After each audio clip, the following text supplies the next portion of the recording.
Assalamualaikum warahmatullahi wabarakatuh.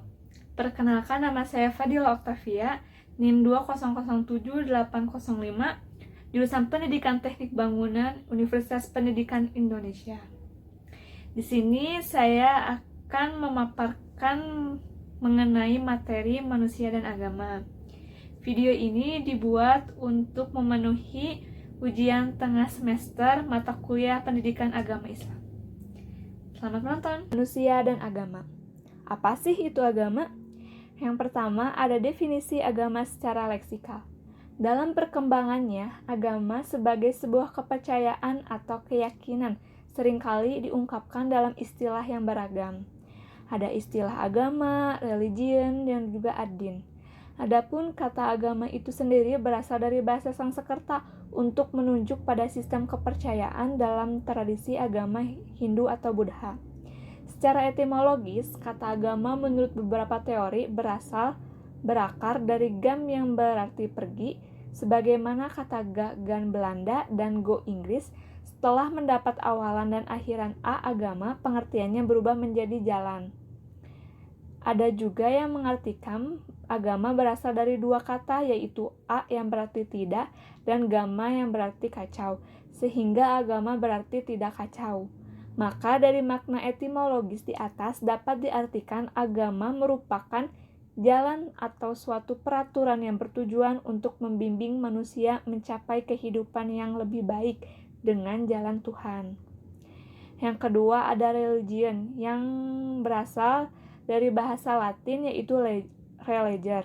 Kata ini berakar pada kata kerja religere yang berarti mengikat kembali, yang kemudian dalam bahasa Indonesia dikenal dengan sebutan religi.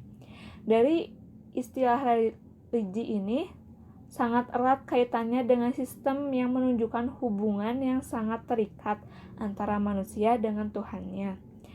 Agama Islam masuk ke Indonesia mengenal penyebutan agama dengan kata ad-din. Dalam Al-Quran, kata din digunakan untuk penyebut sebuah jenis agama dan kepercayaan kepada Tuhan sebagai firman Allah Subhanahu wa Ta'ala. Lakum dinukum waliyadin. Untukmulah agamaku dan untukkulah agamaku. Nah, ada pengertian beberapa kata din. Yang pertama ada kata din berkisar pada kewenangan dan kepemilikan serta tindakan yang dilakukan oleh para penguasa, raja atau pemimpin seperti menyiasati, mengurus, dan lain sebagainya. Yang kedua, kata din bermakna ata'ahu, artinya menaati, dan kada'alahu, artinya tunduk patuh kepadanya. Yang ketiga, kata din bermakna mazhab atau torikah, metode jalan khusus, artinya di mana seorang berjalan baik secara teoretik, keyakinan atau pendapat yang dianut maupun praktik, kebiasaan dan tingkah laku. Jadi, agama, religion, dan din mengandung makna dasar yang lebih luas di mana satu dan lain memiliki hubungan yang sangat erat dan saling melengkapi. Yang kedua, ada definisi agama menurut para ulama dan ilmuwan. Terdapat banyak perbedaan dalam memberikan pengertian agama di kalangan ulama dan ilmuwan.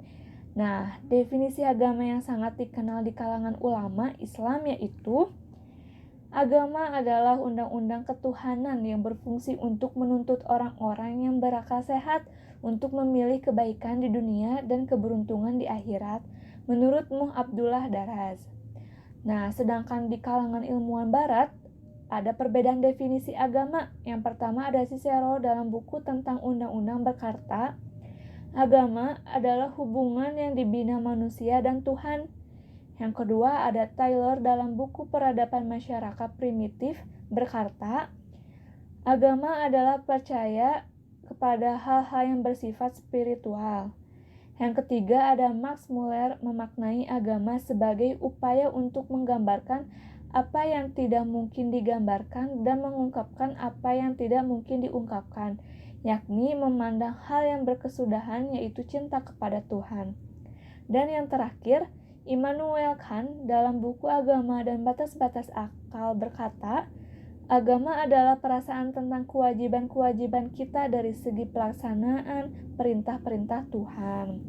Nah, dapat diperinci lagi, sesungguhnya dalam setiap agama di dunia mengandung 4 unsur penting. Yang pertama ada pengakuan adanya kekuatan gaib yang menguasai, pengatur, dan mempengaruhi kehidupan manusia. Yang kedua ada keyakinan bahwa keselamatan hidup manusia tergantung terhadap adanya hubungan baik dengan kekuatan gaib. Yang ketiga, sikap emosional pada hati dan jiwa manusia terhadap kekuatan gaib itu seperti rasa takut, hormat, cinta, penuh harap, dan pasrah. Yang terakhir, ada tingkah laku atau ritus tertentu yang dapat diamati sebagai buah dari unsur tersebut di atas seperti sholat, sembahyang, puasa, berdoa, taubat, dan lain-lain. Yang ketiga, ada fitrah bertuhan dan beragama. Dalam surat Al-A'raf ayat 172 sampai 173 dan dijelaskan pada surat Al-Arum ayat 30 yang menjelaskan bahwa manusia sejak awal kejadiannya telah membawa fitrah at-tauhid atau fitrah berketuhanan yang Maha Esa, dan menggambarkan pada dasarnya manusia diciptakan dalam keadaan yang hanif atau membawa potensi agama yang lurus, yakni agama berdasarkan pada makrifat kepada Allah dan mentauhidkannya. Nah, menurut Ibnu Taimiyah, manusia sangat memerlukan Tuhan karena dua arah tujuan. Yang pertama ada arah beribadah, dan kedua ada arah memohon pertolongan kepadanya. Menurut filsuf dan ilmuwan barat, fitrah bertuhan itu membuktikan bahwa manusia tidak bisa melepaskan diri dari agama. Dengan demikian, hal beragama, tadayun, merupakan fenomena yang hadir di masyarakat dengan berbagai tingkatan dari mulai masyarakat primitif yang tidak mengenal peradaban sekalipun sampai masyarakat modern yang telah mencapai puncak kejayaan peradaban. Fenomena ini sesuai dengan pendapat ulama, di mana saja ada masyarakat, maka disitulah ada agama, apapun jenis agama itu dan sumbernya. Lanjut ke asal-usul dan macam-macam agama di dunia.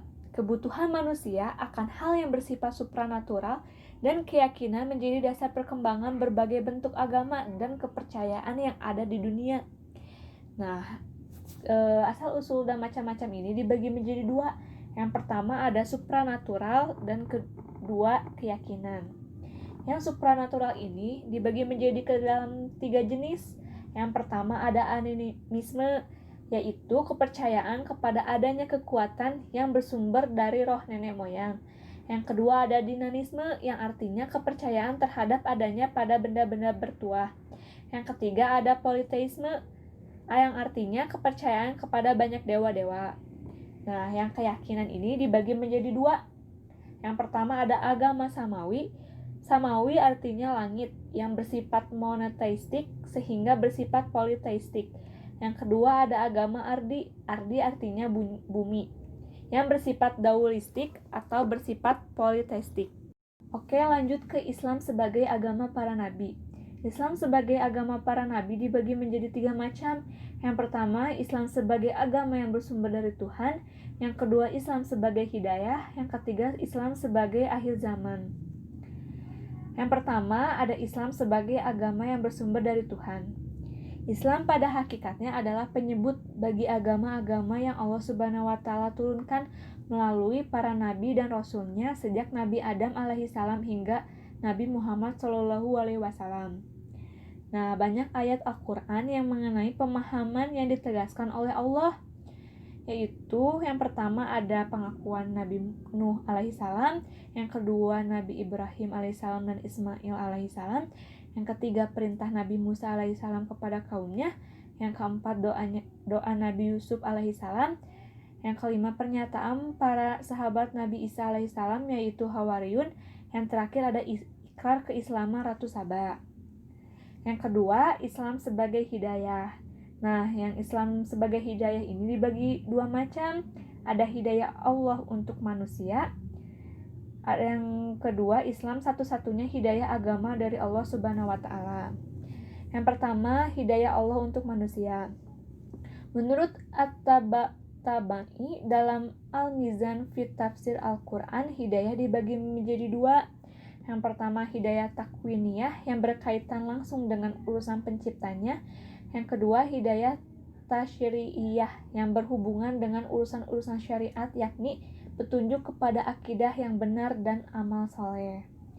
Menurut Dr. Wabah Az-Zuhali, hidayah dibagi menjadi 5 macam, yaitu yang pertama hidayah al-ilhami, ifitri, hidayah instiktif, inspiratif. Yang kedua hidayah al-hawasi. Yang ketiga hidayah al-akli. Yang keempat hidayah ad-din. Yang terakhir hidayah al-maunah wa taufiqi. Yang kedua, Islam satu-satunya hidayah agama dari Allah Subhanahu wa taala untuk membimbing manusia dalam memperoleh kebahagiaan di dunia dan akhirat. Allah Subhanahu wa taala menurunkan agama Islam sebagai pedoman yang memandu kehidupan sekaligus menghindarkan manusia dari tipuan syaitan dan jalan kesesatan. Peran dan fungsi bagi manusia ini, yang pertama ada pemberi makna bagi perbuatan manusia, alat kontrol bagi perasaan dan emosi, yang ketiga pengendalian bagi hawa nafsu yang terus berkembang, dan terakhir pemberi reinforcement terhadap kecenderungan berbuat baik pada manusia. Dan yang terakhir, yang ketiga, ada Islam sebagai agama akhir zaman. Nama agama Islam. Nah, agama Islam ini kedua sisi pengertian tentang Islam dibagi menjadi 2, yaitu sisi kebahasaan dan sisi peristilahan. Kalau dari sisi kebahasaan, Islam berasal dari bahasa Arab, yaitu dari kata aslama yuslimu, islaman, yang mempunyai arti sebagai berikut. Yang pertama, tunduk dan patuh. Yang kedua, berserah diri, menyerahkan, memasrahkan. Yang ketiga, mengikuti. Yang keempat, menunaikan, menyampaikan. Yang terakhir, masuk ke dalam kedamaian, keselamatan, atau kemurnian. Dari sisi istilah, menurut Sayyidina Ali, Islam adalah agama yang ajaran-ajarannya fiwayuhan Tuhan kepada masyarakat manusia melalui Nabi Muhammad SAW sebagai Rasul-Nya. Jika seseorang telah mengucapkan syahadat, adapun istilah syariat keislaman seseorang dapat dibedakan menjadi 2 macam. Yang pertama ada duna iman, tanpa iman. Yang kedua fauqa iman, dengan iman. Kalau yang tanpa iman ini yaitu pengakuan keislaman dengan lisan tanpa adanya iman di hati. Kalau yang dengan iman yaitu pengakuan Islam yang dibarengi dengan keyakinan dalam hati, penunaian dalam perbuatan, dan ketundukan kepada Allah Subhanahu wa taala dalam semua qada dan qadarnya. Tujuan dan misi diturunkannya agama Islam. Islam memiliki tujuan menjaga hak-hak dasar manusia agar senantiasa terpelihara kebaikannya sesuai dengan tuntunan Allah Subhanahu wa taala dan Rasul-Nya. Dalam Islam ada 5 hal yang harus dijaga dan merupakan hak dasar setiap manusia, yaitu hifzu din, menjaga agama. Yang kedua hifzu nafs, menjaga jiwa atau nyawa. Lanjut ke hifzu aql, menjaga akal. Lanjut ke hifzu mal, menjaga harta.